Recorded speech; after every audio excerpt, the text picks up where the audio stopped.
Finally আমরা চলে আসলাম আমাদের পিকনিক স্পটে। সত্যি জায়গাটা ভীষণ সুন্দর, ভীষণ। এই পুরোটাই হচ্ছে আমবাগান, পাশে অনেক চাষের জমি আছে, আবার সর্ষে ক্ষেত আছে, বেশ সুন্দর জায়গা। হ্যাঁ, আমরা পিকনিকে এসেছি। হ্যাঁ,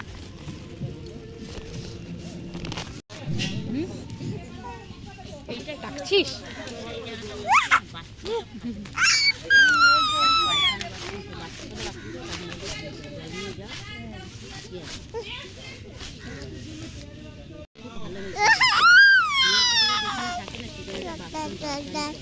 দাদা দাদা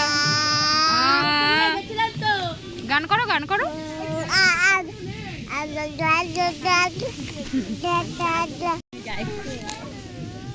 রাত্রিবেলা বলছে তুই যাচ্ছিস পিকনিকে? হ্যাঁ বলে আমাদের যাবে।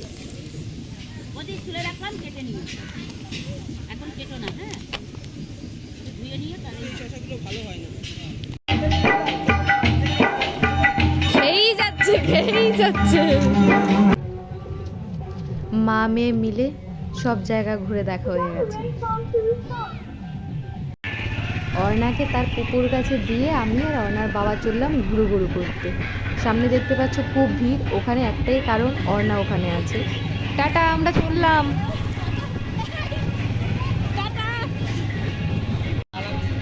আমাদের মতো এখানে আরও অনেকগুলো ব্যাচ এসছে পিকনিক করতে।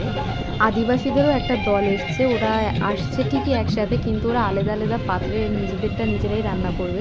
এটা ওদের নাকি কোনো একটা পার্বণ আছে মাঘ মাসে। উফ, দেখো এই জায়গাটা কত সুন্দর, কত ফুল ফুটেছে দেখো।